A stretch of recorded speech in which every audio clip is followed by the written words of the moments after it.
दोस्तों, हमारे देश भारत को मंदिरों और तपस्वियों का देश कहा जाता है। हमारे यहाँ ऐसे अनेकों मंदिर हैं जो अपने अंदर न जाने ऐसे कितने रहस्यों को समेटे हुए हैं जिन्हें आज का आधुनिक विज्ञान भी नहीं समझ पाता है। आसाम की राजधानी दिसपुर से कुछ दूरी पर ऐसा ही एक रहस्यमयी मंदिर बसा हुआ है जिसे हम कामाख्या देवी मंदिर के नाम से जानते हैं। दोस्तों, आपको जान के हैरानी होगी कि कामाख्या मंदिर में देवी की मूर्ति की नहीं बल्कि देवी के योनि की पूजा की जाती है। सिर्फ इतना ही नहीं बल्कि देवी को होने वाले मासिक धर्म से ब्रह्मपुत्र नदी का पानी भी खून की तरह लाल हो जाता है।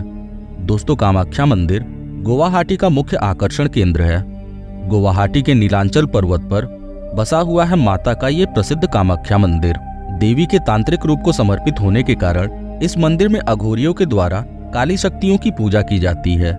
इस मंदिर में देवी कामाख्या के अलावा माता काली के अन्य 10 रूप मातंगी, धूमावती, तारा, बगोला, भैरवी, कमला, भुवनेश्वरी, चिन्मासा और त्रिपुर सुंदरी भी देखने को मिलती हैं। कामाख्या मंदिर भगवान शिव की अर्धांगिनी माता सती को समर्पित है।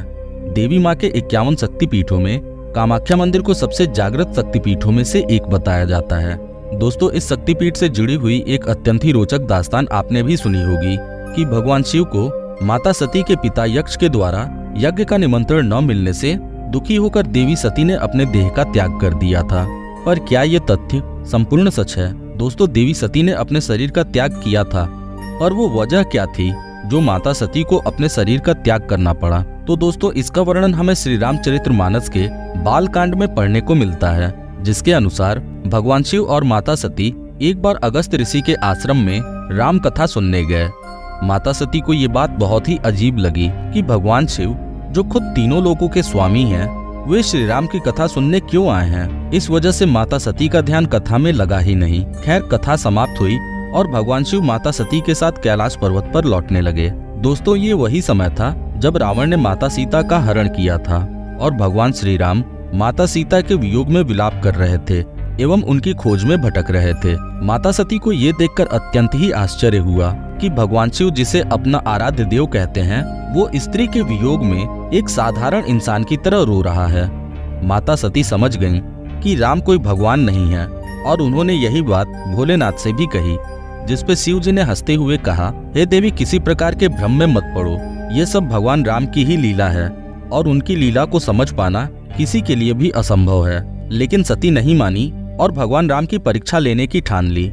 शिव जी ने सती को ऐसा करने से रोका, पर सती नहीं मानी और माता सीता का रूप धारण करके श्री राम के सामने पहुंच गईं। श्री राम ने सीता के रूप में सती को पहचान लिया और दोनों हाथ जोड़कर बोले, हे माता, अपने दास राम का प्रणाम स्वीकार करें, परंतु आप अकेले क्यों हैं?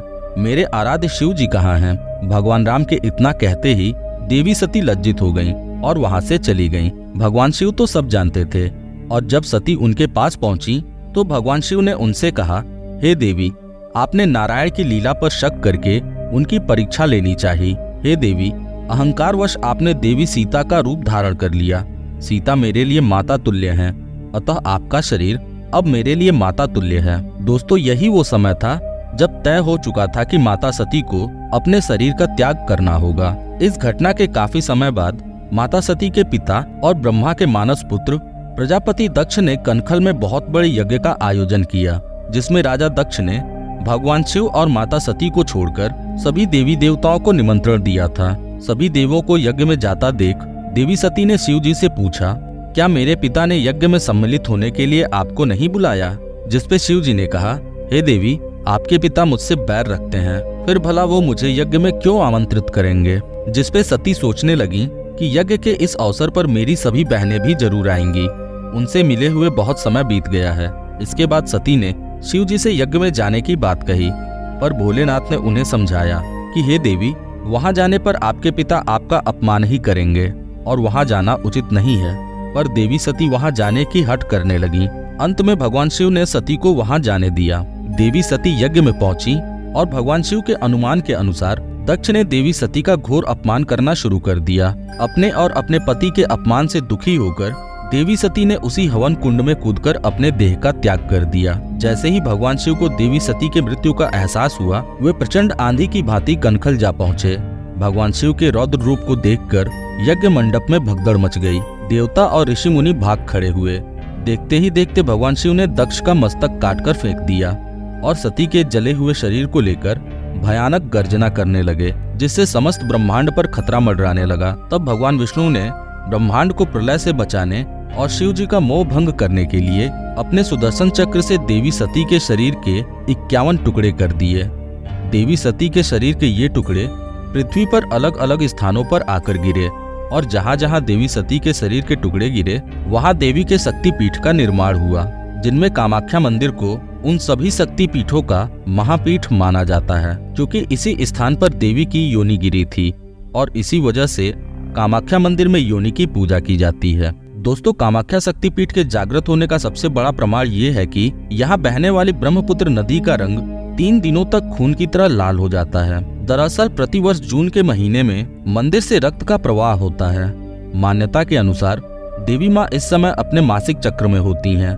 रक्त के प्रवाह के कारण ही ब्रह्मपुत्र नदी का पानी लाल हो जाता है। इस दौरान ये मंदिर 3 दिनों के लिए बंद रहता है और इस लाल पानी को यहाँ आने वाले भक्तों के बीच बांटा जाता है। मंदिर में प्रसाद के रूप में लाल रंग का कपड़ा भक्तों में बांटा जाता है, जिसे अम्बुवाची वस्त्र कहा जाता है। दोस्तों, जून माह में जब देवी माँ अपने मासिक चक्र में होती हैं, तब मंदिर के गर्भगृह में सफेद रंग का कपड़ा बिछा दिया जाता है, जिसके बाद मंदिर 3 दिनों के लिए बंद हो जाता है। 3 दिन बाद जब मंदिर के कपाट पुनः खोले जाते हैं, तब वो सफेद वस्त्र माता के खून से भींगा हुआ होता है। बाद में इसी वस्त्र को भक्तों के बीच प्रसाद के रूप में वितरित किया जाता है।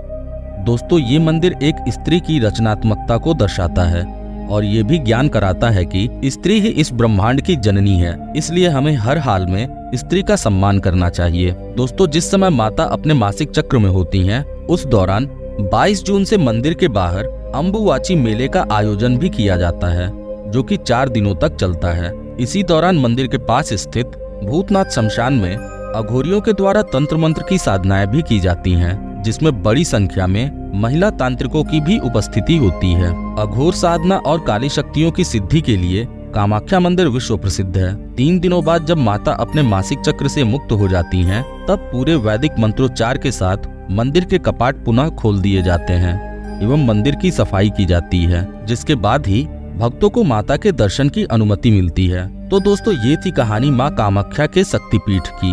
उम्मीद है कि जानकारी आपको पसंद आई होगी। दोस्तों, ऐसी ही और रोचक जानकारी के लिए हमें सब्सक्राइब करना न भूलें।